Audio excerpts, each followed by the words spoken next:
तो hello friends, welcome to अपना prime. पिछले एपिसोड के अंत में दिखा था सेंगजाई जो कि जंगल के पास से बड़े जोश में निकला था कि जाकर अपनी सिटी की मदद करूंगा, जस्टिस कल्टो खत्म कर दूंगा। वो यहाँ पर जिंगजाओ सिटी के अंदर आराम से पड़ा हुआ है, लड़की के साथ मजे कर रहा है और शराब के नशे में दोस्त है। यहाँ पर जितने भी लोग हैं वो सब के सब उसकी बुराई कर रहे हैं, उसकी पीठ पीछे उसके मजाक बना रहे हैं कि ये तो एक लूजर प्रिंस है जिसकी सिटी के ऊपर अटैक हो चुका है, लेकिन इसके बावजूद भी यहाँ पर हमारी सिटी के अंदर पड़ा हुआ है, हर चीज को भूल चुका है, लड़कियों के साथ मजे कर रहा है। इसके कुछ देर बाद में हम रात के समय फूडी को देखते हैं जो कि अपने बिस्तर के ऊपर लेटा हुआ है। उसको बिल्कुल भी नींद नहीं आ रही है। वो सोच रहा होता है कि यहाँ पर सेंगजाई का बिहेवियर कितना तक घटिया सा हो चुका है, वो किस तरह से लड़की के साथ मजे कर रहा है, वो बिल्कुल मुझे ही भूल चुका है, अपने सिटी को भूल चुका है। इसी टाइम पर उसे हल्की हलचल होती है, उसे लगता कोई है, वो तो तलवार निकालने लगता है और इसी समय सेंगजाई की एंट्री होती है। वो यहाँ पर पहले से शांत करता है कि बिल्कुल भी चिल्लाना मत और फिर समझाने लगता है कि हमें जल्दी से इस सिटी को खाली करना पड़ेगा, हम बिल्कुल भी रुक नहीं सकते हैं। इस पर फूडी बोलता है क्या कह रहे हो तुम तो यहाँ पर लड़कियों तो खूब मजे कर रहे थे, शराब के नशे में धुत थे और तुम एकदम से कह रहे हो तुम्हें यहाँ से निकलना पड़ेगा। कैंसर तो नहीं, लड़कियों के अंदर तुम्हारा इंटरेस्ट खत्म हो चुका है या फिर उन लड़कियों ने तुम्हारे गलत जगह पे कुछ गलत हरकत कर दी, इसलिए तुम यहाँ से निकलने की कोशिश कर रहे हो ताकि अपने आप को बचा सको। इस पर संजय बोलता है नहीं, ऐसा कुछ भी नहीं है, मैं तुम्हें और मुझे दोनों को बचाने की कोशिश कर रहा हूँ, इस जगह पर हम बिल्कुल भी सेफ नहीं है, हमें जल्दी से रात के समय यहाँ से निकलना पड़ेगा। फूडी बोलता है और हम जाने का पर वाले हैं वापस टोड सिटी। इस पर संजय बोलता है नहीं, हम जाएंगे चगान सिटी, मेरी सिटी को मेरी मदद की जरूरत है और हमें जाकर उसकी मदद करनी पड़ेगी। जिस मिशन के लिए हम निकले थे उस मिशन को कंप्लीट करके रहेंगे और मैं तुमसे वादा करता हूँ जैसे चगान सिटी पहुंचेंगे तुम्हें वो सब कुछ मिलेगा जो कुछ तुम्हें चाहिए, तुम्हारी हर जरूरत को मैं पूरी करने की कोशिश करूंगा। फूडी बोलता है लेकिन हम तो यहाँ पर सेना के लिए रुके थे ना, यहाँ पर इस सिटी से हमें सेना मिलने वाली थी, तो सेना अगर नहीं मिलेगी तो हम अकेले जाके क्या करेंगे। इसमें संजय कहता है हमें यहाँ से कोई भी सेना मिलने वाली नहीं है। फूडी कहता है तो फिर इन्होंने हमारा टाइम वेस्ट क्यों किया। संजय कहता है टाइम वेस्ट करने के लिए ये लोग यहाँ पर हमें रोक के रखना चाहते हैं ताकि हम जाकर चगान सिटी की किसी तरह से मदद नहीं कर सके। अगर हम चगान सिटी अंदर पहुंच गए तो चगान सिटी थोड़ी बहुत मदद हो जाएगी और वो आसानी से खुद को डिफेंड कर पाएगी, और ये लोग यही चीज नहीं चाहते, ये चाहते हैं चगान सिटी पूरी तरह से खत्म हो जाए, रिबेल्स का उसके ऊपर अटैक करके चगान सिटी को खत्म कर दे। और फिर जब रिबेल्स सिटी के ऊपर अटैक कर चुके होंगे तब उस समय इनकी मार्क्यूस नाम की एक आर्मी सिटी के ऊपर अटैक करके सिटी को खत्म कर देगी, और उस समय ये लोग ये बहाना बनाएंगे कि रिबेल्स को खत्म करने के लिए चगान सिटी पर अटैक कर रहे हैं। और फिर जब एक बार चगान सिटी इन कब्जे में आ जाएगी तो बिल्कुल भी इसे खाली करने वाले नहीं है, ये चगान सिटी को पूरी तरीके से अपने कब्जे में लेके बैठ जाएंगे। ये लोग चगान सिटी खत्म करने का इंतजार कर रहे हैं और फिर ताकि उसको अपने कब्जे में कर सके। फूडी कहता है ये तो काफी अच्छी बात है, तुम काफी तो होशियार हो, तुम पूरे प्लान को समझ गए, लेकिन फिर भी क्या तुम्हारी यह होशियारी जस्टिस कल्टो खत्म करने में काम आ सकती है? तुम अकेले जाके करोगे क्या? तुम अकेले एक सिपाही को भी खत्म नहीं कर सकते हो, तुम्हारे पावर बहुत ज्यादा कम है, तुम्हारी सिटी किसी से मदद नहीं हो पाएगी। इसमें संजय बोलता है क्या कह रहे हो तुम, मैं अपनी सिटी के साथ चला भी जाऊंगा तो भी उसकी कब्जे से मदद हो जाएगी, क्योंकि मैं एक प्रिंस हूँ, एक प्रिंस का नाम भी काफी होता है अपनी सिटी की मदद करने के लिए। जब सिपाही को पता चलेगा उनका प्रिंस जो कि काफी लंबे टाइम से लापता था, लड़ाई की इस घड़ी के अंदर दोबारा से लौट आया है उनकी मदद करने के लिए, तो उनके अंदर जो जोश पड़ेगा वो जोश एक काफी होगा उनकी मदद करने के लिए। मैं केवल उनको जोश देना चाहता हूँ, अगर वो जोश भी देने के लिए कामयाब हो जाता हूँ तो उनकी एक बहुत बड़ी मदद हो जाएगी। और शायद से तुमने खुद को काउंट नहीं किया, जब तक तुम मेरे साथ में हो मैं बिल्कुल भी अकेला नहीं हो सकता। इससे फूडी बोलता है तुम बहुत अच्छी अच्छी बातें करते हो, चलो ठीक है चगान सिटी की तरफ हमारे सफर को शुरू करते हैं। अब इस सफर चाहे कैसा भी हो, चाहे इस सफर का कुछ भी रिजल्ट निकले, मैं हमेशा तुम्हारे साथ में हूँ। इसके बाद में इन लोगों का छोटा सफर शुरू हो जाता है। फूडी और संजय दुनिया से बाहर निकलने लगते हैं। फूडी आगे बढ़ते बोलने लगता है तुम्हारे साथ मैंने कई सारी जगहों से बाहर निकला हूं और इस जगह से बाहर निकल जाऊंगा। इसमें संजय बोलता है लेकिन यहाँ से निकलना थोड़ा सा मुश्किल होने वाला है, क्योंकि ये जगह बहुत ज्यादा खतरनाक है, एकदम सावधानी से आगे बढ़ना, किसी भी समय तुम्हारी मौत तुम्हारे इंतजार करती रह सकती है। हो सकता है इस जगह पर काफी सारे गार्ड्स हो जो कि हमें देखने के साथ हम पर अटैक कर दे। ये कहते हुए संजय और फूडी जब थोड़ा सा बाहर आते हैं उनकी नजर पड़ती है यहाँ पर आसपास में एक भी गार्ड नहीं है, कोई भी नहीं जो कि नजर रखने के लिए हो, और ये देखकर थोड़ा चौंक जाते हैं। लेकिन फिलहाल इस बातों में सोचे बिना वो लोग आगे तो बढ़ने लगते हैं, सीधे मेन गेट के पास में आते हैं, जिस गेट को खोलने के साथ में ये लोग इस किले से बाहर निकल जाएंगे। गेट को धक्का देने की कोशिश की जाती है लेकिन गेट खुलता नहीं है। पता चलता है बाहर के साइड से ताला लगा हुआ है, मतलब दीवार को कूद के जाना पड़ेगा। और इसके हाथ में ये लोग इस चीज की कोशिश करते हैं, दीवार बहुत ज्यादा ऊंची है, एक बंदा थोड़ा सा हाथ लगाता है, दूसरा बंदा उछलने की कोशिश करता है, और इसी टाइम पर पीछे से आवाज आती है दो लड़कियां इस जगह पर आ चुकी है। ये दोनों वो लड़कियां जिसके अंदर संजय ने पिछली रात गुजारी थी। ये दोनों लड़कियां अपराते हुए बोलने लगती है आप लोग कहीं जाने की कोशिश कर रहे हैं। इस पर संजय को समझाते हुए बोलता है नहीं नहीं कहीं जाने की कोशिश नहीं कर रहे, असल में ये गेट क्या लॉक हो चुका है, मैं थोड़ा सा घूमने के लिए बाहर जा रहा हूँ, थोड़ी शराब ज्यादा पी ली थी इसलिए फ्रेश हवा लेना चाहता हूँ। ये कहते हुए संजय और फूडी दोनों के पसीने छूट रहे होते हैं। संजय बड़े प्यार से इन दो लड़की तो बढ़ रहा होता है, वो बिल्कुल भी चाहता है ये लड़के चिल्लाना शुरू कर दे और कुछ सिपाही जगह पर आ जाए। वो एकदम आराम से इन लोगों से कहता है चलो अंदर चलते हैं, और अंदर चल के कुछ शराब वगैरह और पीते हैं, मेरे को थोड़ा सा और मजाक करना है। इस टाइम फूडी अपना चक्कू निकाल के रेडी होता है, वो किसी भी समय इन दो लड़कियों को प्रोटेक्ट कर देगा।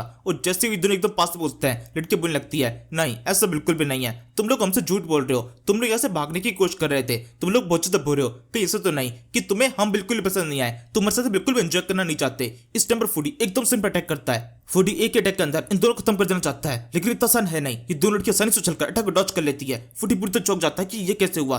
तभी एक जोरदार लत पड़ने के साथ में फूडी दूर जा गिरता है। फिर लड़की आगे बोलती है, ये तुमने क्या किया? तुम अचानक से हम पर अटैक करने की कोशिश कर रहे हो। हमने तुम्हारे साथ में कुछ भी गलत नहीं किया है। देखिए आपका ये साथी, ये जानवर कहेगा, हम पर अटैक करने की कोशिश कर रहा है। क्या कोई इस तरीके से लड़कियों के ऊपर अटैक करता है क्या? इसी के साथ में और भी कौशल सिपाही जगह पर आ जाते हैं, चिल्लाते बोले लगते हैं, क्या ये किस तरह का शोर है? इन सिपाहियों को सब कुछ समझ में आ चुका है, लेकिन फिर भी ये लोग नाटक करते हैं कि कुछ समझ में नहीं आया। ये एकदम आराम से बोलने लगता है, अच्छा तो ये बात है, ये लड़का, इसके हाथ में चक्कू क्यों है? जरूर से इसने प्रिंस के ऊपर अटैक करने की कोशिश की होगी। चलो इसको बंदी बना लो। सिंजय इस समय कुछ बोलता है और आसानी से मामले को रफा दफा कर देता है। सभी सिपाही यहाँ से चले जाते हैं, लेकिन सिपाही यहाँ से गए नहीं है। इन्होंने जगह सिक्योरिटी को बहुत ज्यादा बढ़ा दिया है। हर एक पेड़ जो कि दीवार के आसपास में था, उस पेड़ को काट दिया गया है ताकि किसी भी तरीके से दीवार के ऊपर चढ़कर यहाँ से बाहर निकला ना जा सके। अब ये पूरा किला एक जेल की तरह है और सिपाही चारों तरफ दिखाई देने लगे। इसके साथ में संजय के यहाँ निकलने का प्लान पूरी तरह से बेकार हो चुका है। कुछ दिन बीत जाते हैं, संजय इसके बाद में किसी तरह कोई स्टेप नहीं उठाता।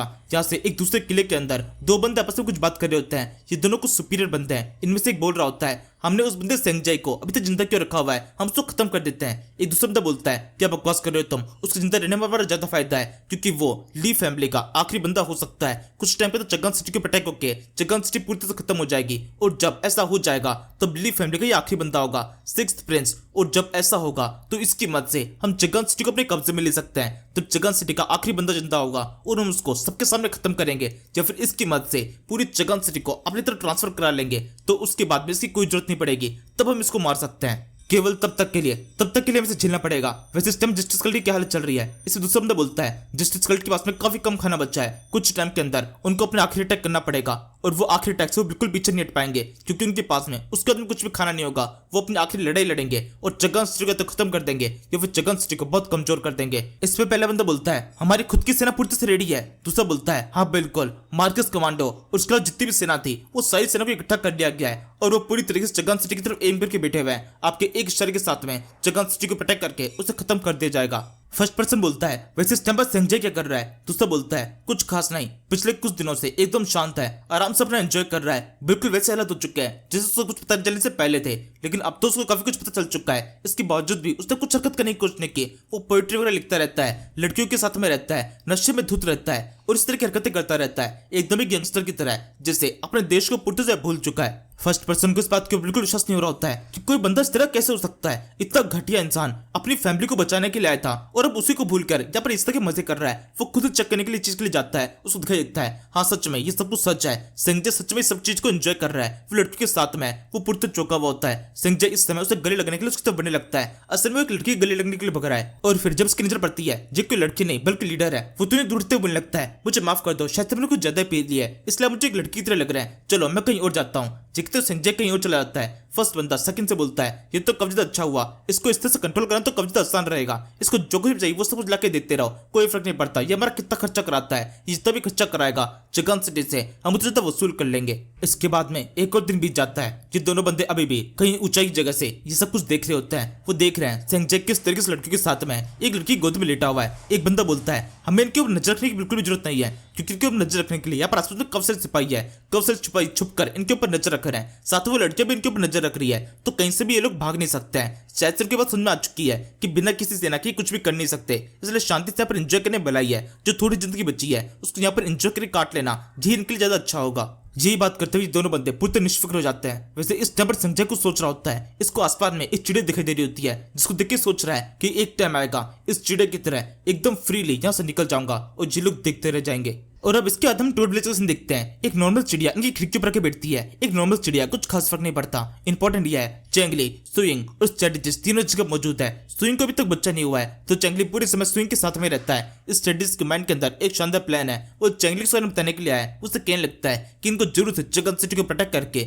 उसको अपने कब्जे में करने की कोशिश करनी चाहिए। इस तरीके से इनकी पावर काफी ज्यादा बढ़ जाएगी। चगान सिटी काफी ज्यादा अच्छी जगह पर है, उसको डिफेंड करना भी काफी आसान है, इसलिए छोटी सेना की मदद से आसानी से चगान सिटी को डिफेंड किया जा सकता है। इस समय स्ट्रेटेजिस्ट के प्लान सुनकर चेंगली थोड़ा चौंक जाता है कि स्ट्रेटेजिस्ट के पास में इतना अच्छा प्लान कैसे हो सकता है। वो उससे पूछने लगता है, बताओ तुम्हें ये प्लान किसने बताया, तुम किससे बात करके आए हो? स्ट्रेटेजिस्ट बोलता है, किसी से बात करके नहीं आया, आप क्या समझते हैं मैं बेवकूफ हूँ, आपको क्या लगता है गोफी बाव ने या फिर किसी और ने मुझे प्लान बताया होगा। जंगली कहता है मुझे लगा ही था इस तरह के पीछे गोफी बाव का हाथ है, उसने तुम्हें ये सब कुछ बताया है। तो मैं तुम्हें कह देता हूँ हम इस तरह कोई भी स्टेप उठाने वाले नहीं है। जब तक ये फाइट खत्म नहीं हो जाती तब तक हम किसी तरह का स्टेप नहीं उठाएंगे और इस फाइट को पूरी तरह से होता हुआ देखेंगे। और इसका कारण ये बिल्कुल भी नहीं है क्योंकि मैंने काफी सारे लोगों से वादा किया है और इस फाइट के अंदर मेरे अपने लोग शामिल है। इसका कारण ये है क्योंकि इस फाइट के अंदर शामिल होने से मेरे कुछ फायदा होने वाला नहीं है, क्योंकि इस फाइट के अंदर बहुत सारी बड़ी बड़ी फैमिलीज ने पार्टिसिपेट किया है। लिन फैमिली, ली फैमिली और उसके अलावा मार्केस और भी काफी सारे लोग। ये फाइट बहुत बड़ी बड़ी सेनाओं की मदद से की जा रही है। हम जब तक अपने सिटी के अंदर है अपनी सेना की मदद से आसानी से अपनी सिटी को प्रोटेक्ट कर सकते हैं, लेकिन अगर हम मेन मैदान के अंदर होंगे तो वहां पर नंबर काउंट होता है। उनके पास में बहुत बड़ा नंबर है, हम उनके सामने आसानी से फाइट के अंदर हार सकते हैं। हमारे पास में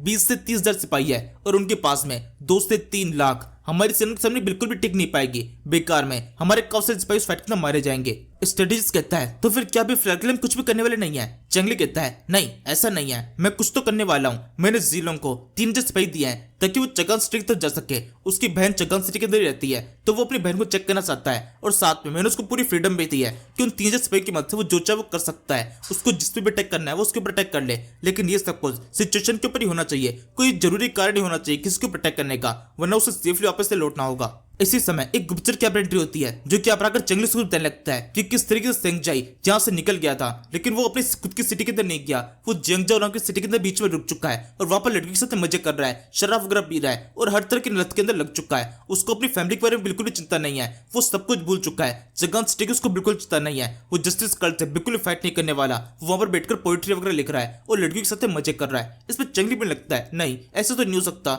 उसने जितनी भी बड़ी बड़ी बातें की थी उसके बाद में वो ऐसा तो नहीं कर सकता। इसमें स्विंग बोलती है बिल्कुल कर सकता है। जो लोग बड़ी बड़ी बातें करते हैं वो अक्सर इस तरह की हरकतें कर देते हैं। उनकी बातें केवल कहने की होती है, उनको खुद से कुछ करना नहीं होता है। जरूर उसने जस्टिस कल्ट की एक बहुत बड़ी सेना को देखा होगा, बुरी तरह से घबरा गया होगा, इसी वजह से वहां पर जियांगजो की सिटी के अंदर दुबक के बैठ गया है। जंगली फिर इस गुप्तचर से पूछता है क्या तुम्हारी खबर पूरी तरह से पक्की है? गुप्तचर बोलता है हाँ बिल्कुल पूरी तरह से पक्की है। हर रात को उनकी पोएट्री की आवाज भी आती है। वो पूरे दिन बैठकर जो पोएट्री लिखते हैं वो वहां की कब से लड़कियों को लगातार सुना रहे होते हैं। हर एक लड़की उन पोएट्री को सुन रही होती है और पूरी तरह मदहोश हो जाती है। जंगली कहता है क्या वो ये सब कुछ एकदम जानबूझ से कर रहा है, सच में वो ये सब कुछ करना चाहता है? गुप्तचर कहता है थोड़ी खबरें ये भी मिली है कि उसने एक बार वहां से निकलने की कोशिश की थी लेकिन वहां से निकलने में कामयाब नहीं हुआ, और इसके अलावा हमने ये भी देखा है कि उस जगह के आसपास में काफी सारी सिक्योरिटी है, तो हम बिल्कुल भी जाकर उनसे बात नहीं कर पाए। शायद से उस पूरी जगह को एकदम अच्छी तरह सिक्योर किया गया है ताकि प्रिंस के ऊपर किस तरह से अटैक नहीं किया जा सके। इसमें जंगली बोलता है ये बात हम पूरी तरह कंफर्म नहीं कह सकते, ऐसा हो सकता है उस जगह को सिक्योर नहीं किया गया है बल्कि उस जगह को एक जेल बनाया गया है। वो सिपाही वहां पर इसलिए खड़े हैं ताकि कोई भी अंदर से बाहर ना आ सके। इसके बाद में जंगली इन गुप्तचरों को थोड़ी सी और खबर पता लगाने के लिए कहता है और साथ में कुछ और लोगों को असाइन करता है इस काम के लिए। और अब इसी के साथ में इस सीरीज के एपिसोड को यहीं पे खत्म कर देते हैं। Thank you for watching. तू मेरा बेटी तू है, अपनी बीती तू है, समंदर सी दुनिया भावना में बह गया मैं।